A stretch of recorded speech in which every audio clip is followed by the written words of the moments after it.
No, no, you are still perfectly valid. You are absolutely still useful in this world. Huh? What's that? No, no, no, no. Kids do know what a landline is. You are not just a landline. You are a home phone. My grandma loves her home phone. Oh, no, no, no, no, don't cry. Don't cry. Oh, no. Shh, shh, shh, shh. Hey, hey, hey, hey, hey. Big breaths. Big breaths.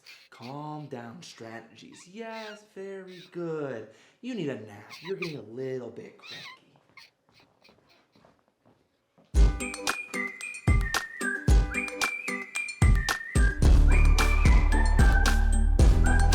Hi, I'm Tori. And I'm Kyle. We're actors, and you can be an actor too. Our job as actors is to understand the characters we play so that we can express what they are thinking and feeling.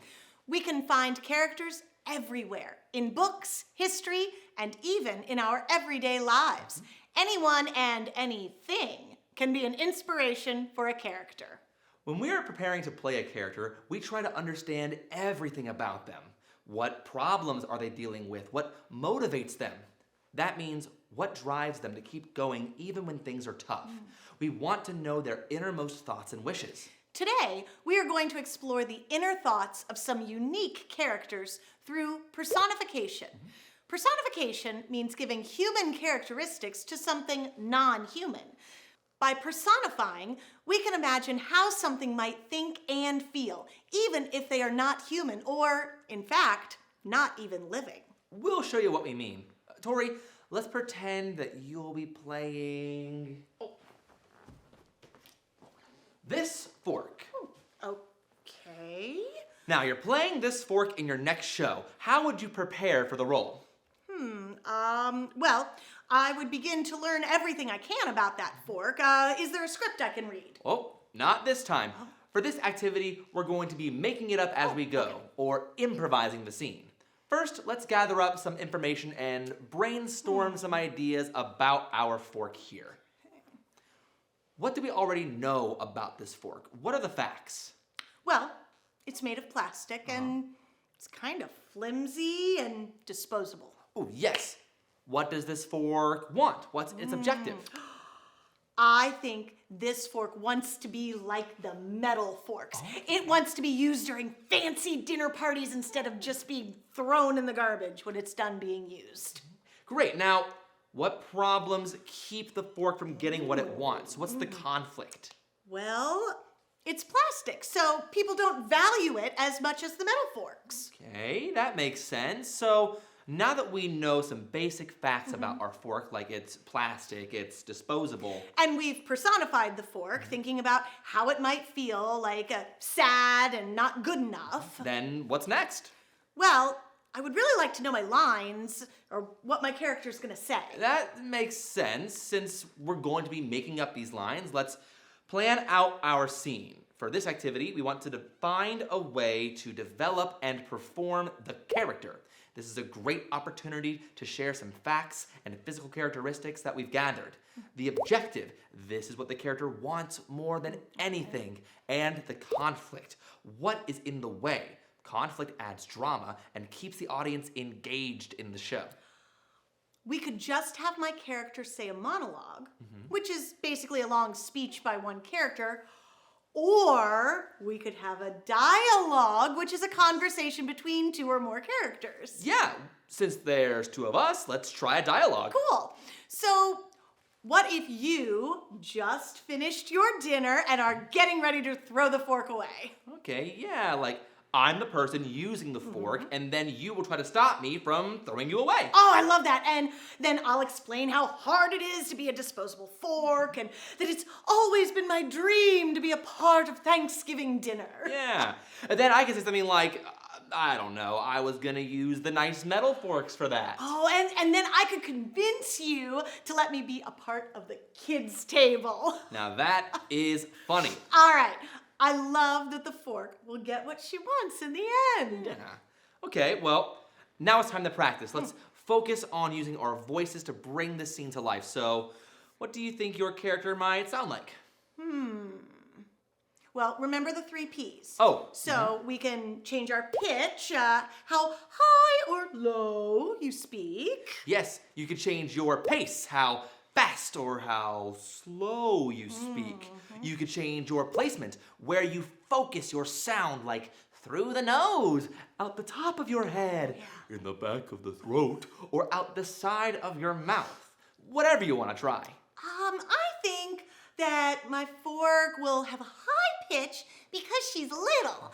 But I want to add some determination because she knows what she wants. Yeah, and I will use a more natural voice, but I will change my pitch to show the audience that I'm confused. Oh. Like, why is this fork talking to me?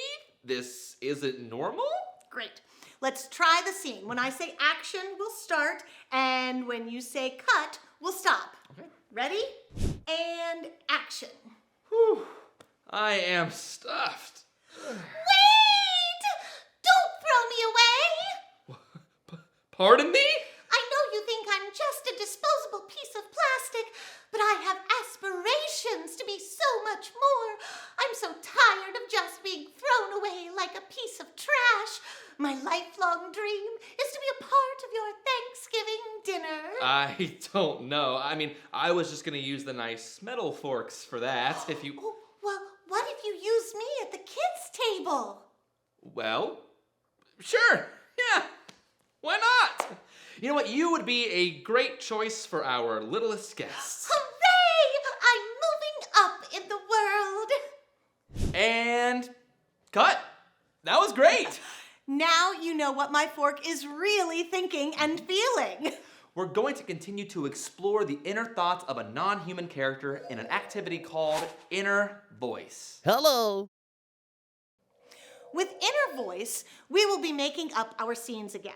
If it helps, feel free to jot down some notes or even write out your lines. Pick a topic to create your scene about. Remember, you will use personification to help develop a non-human character. It could really be fun to choose a topic from science or social studies. Oh yeah, like what if you got to share the inner thoughts of the states of matter? How does it feel to be a solid?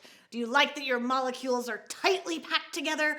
Or are you jealous of gases and wish you could separate and move about more? Ooh, let's try that. I want to make an inner voice scene about the states of matter. Oh, cool. So, what characters should we use? Well, I really loved learning about the water cycle, so let's portray the different states of water.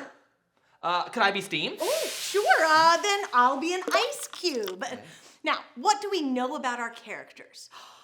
What if Steam and Ice Cube are roommates? Ooh, I love that. And since I'm Steam, I'm able to move around easily, so I think my character likes to travel and is never home. And my character is jealous of your ability to move around and is grumpy that you're never home to help with the chores. I love that.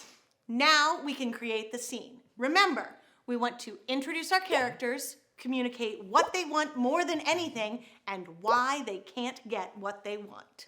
What if I'm just coming home from a long trip? And then I can say something about how I wish I could travel around like you. Yeah, and then I can say, well, maybe if you left the freezer once in a while, you wouldn't be so grumpy. Oh, and I can say something like, but I'm too set in my ways to change. I'm afraid I won't like it. And someone has to stay home and do the chores. Yes, and then I can promise to stay home and help with the chores if you promise to take a chance and leave the freezer occasionally. Oh, I love it. Now, finally, we figure out what our characters sound like. I'm going to use a lower pitch because I'm solid and set in my ways. And because I'm light and airy, my placement is going to be out the top of my head. Let's try the scene. Ready? And action. Wow, that was a great trip to the beach. Oh, it was so relaxing. I just love floating around and soaking up all the sun. Nice of you to finally come home. I've been stuck here all by myself with no one to talk to. You could always come with me. It would do your molecules some good to relax a little. I wish I could float around all willy-nilly like you, but that's just not who I am. A little change might do you some good. Maybe if you left the freezer every once in a while, you wouldn't be so grumpy. But I'm too set in my ways to change. I'm afraid I won't like it. Besides, someone has to stay home and do the chores. Okay, how about I promise to stay home more and help you with the chores if you promise to take a chance and leave the freezer occasionally. Deal?